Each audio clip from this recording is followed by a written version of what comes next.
Hello everyone, my name is Rochelle Innocent and I'm the founder and CEO of Project Purpose. Welcome to our channel.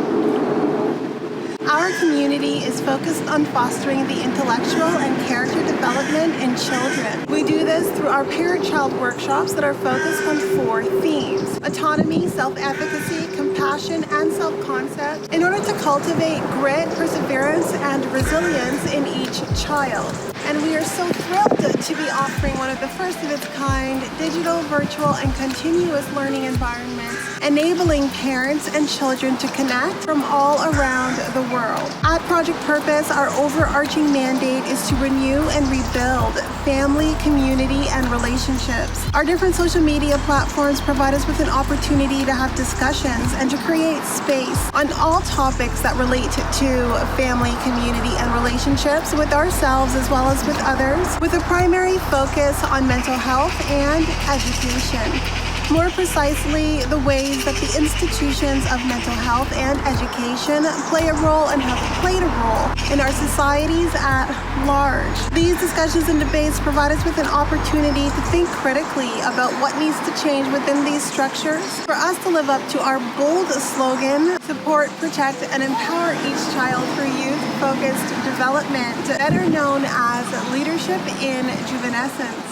We recognize that in valuing our children's leadership potential, this also translates as recreating and co-creating environments, both socially and politically, that will enable our children to thrive. For those of you who are particularly keen on the topic, we also write thought pieces every other Sunday. We actually just dropped a thought piece this past Sunday, so be sure to meander over to the website and check out our online content.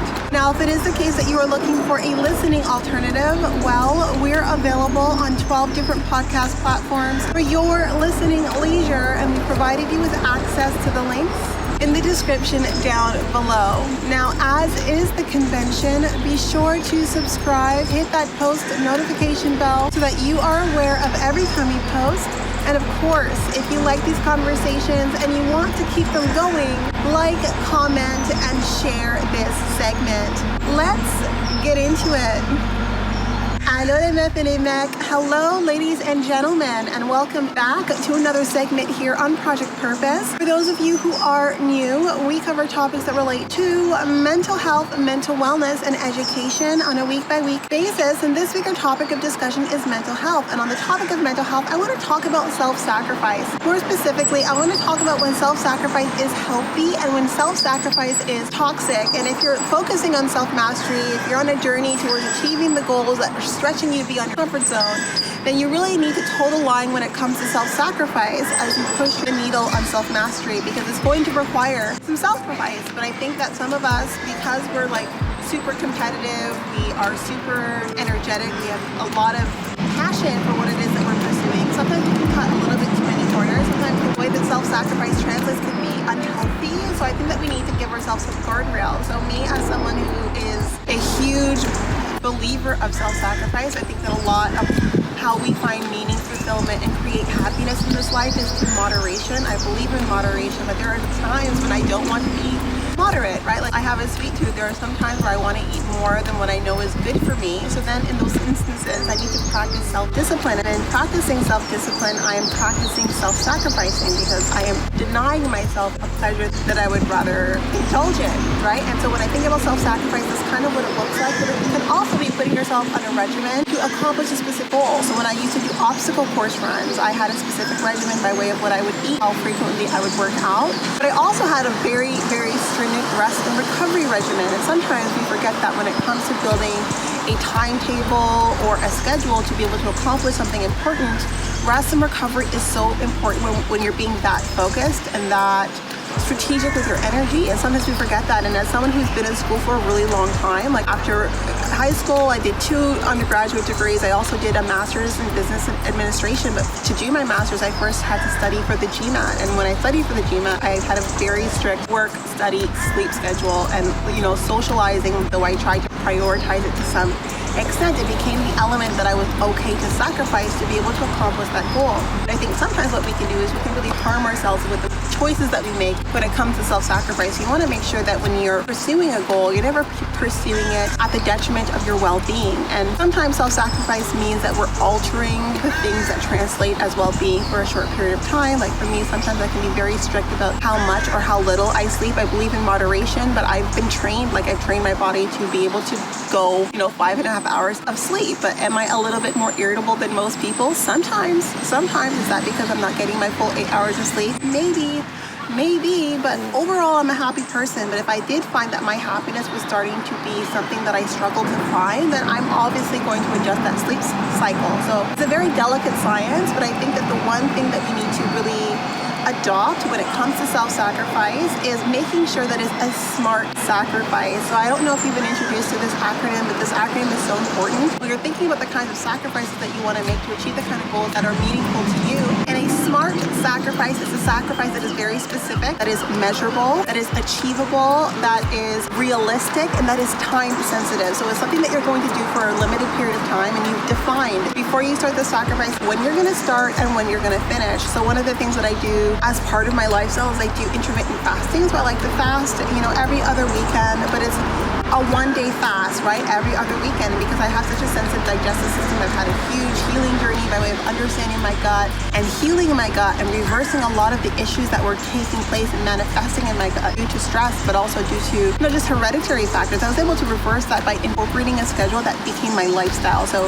intermittent fasting is part of my lifestyle, but I definitely built that muscle, right? So when it comes to SMART goals, when I started this routine, the first step was like an elimination diet, doing a food screen, so I would get a sense as to what foods my body really loved that I could eat at any point in time, what foods my body only wanted like every now and again, like once, twice a week, and what foods my body was completely vehemently against. And I did that elimination diet for 6 months, and interestingly enough, after that 6 months, the food that I'm like very intolerant to, to some extent allergic to, it is still the case. The food that I was mildly intolerant to, it ended up being as a byproduct of the foods that I was eating that my body vehemently disliked. It was breaking down my body's capacity for things that I was able otherwise to eat in moderation. So I realized that in healing my gut and focusing on eating only the things that my body absolutely loved, I was able to get more leeway. There was more flexibility given to me by eating the things that my body only wanted every now and again. I eat those things more frequently because I healed my gut. Think about self-sacrifice.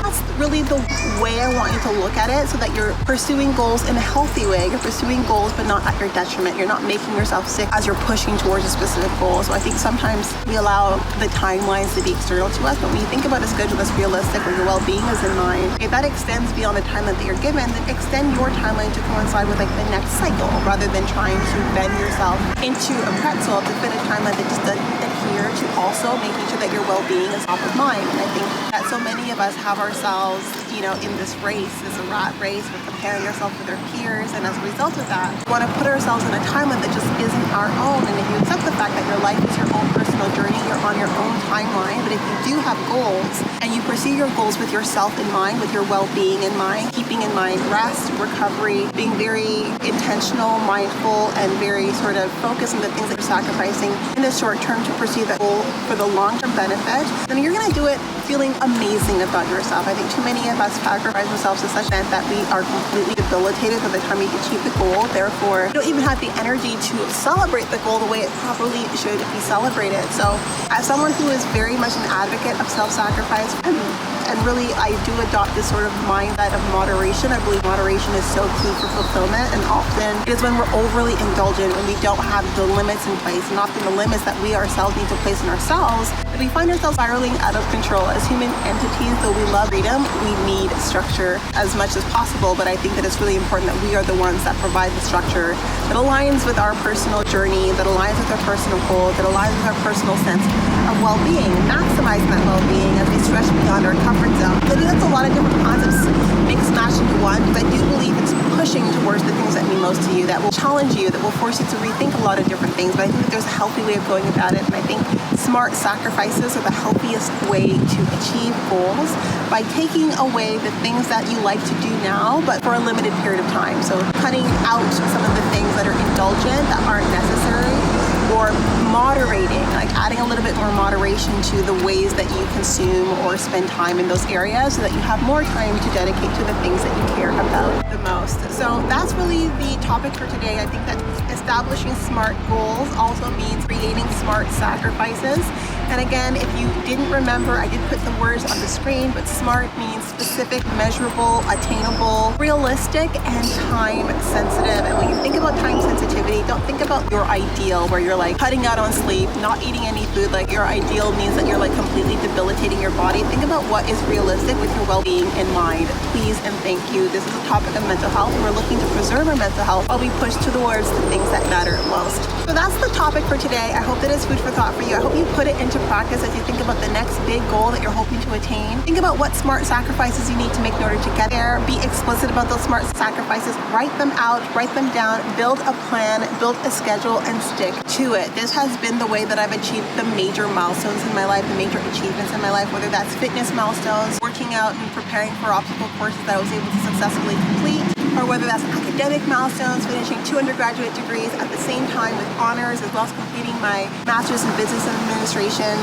with a very competitive school, as well as prepping for the GMAT to be able to even be eligible to apply to that specific school. So I think that it's really important that we think about SMART goals. We also think about the SMART sacrifices we're going to make with our mental health and well-being in mind. In any case, that was it for today, but definitely not all. Now, before letting you go, I would be remiss if I didn't let you know that we will be going live at least twice a month, every month for the foreseeable future on our Facebook page. So definitely be sure to tune in. Now, these events are paid events, so if you do see yourself participating in our community on an ongoing basis, then I do suggest that you take a look at one of our package plans. Yes, so we do offer package plans over and above our live events, as well as access to workshops and webinars over and above those live events. So check it out, be part of our game changer community, being part of the change that you want to see, allowing us a small role to play in your journey. We are on the road to 1K, so we do invite you to follow us across all of our social media platforms, and we look forward to chatting with all of you very soon. We'll talk to you later. Some days I just feel like no one's listening. Some days I just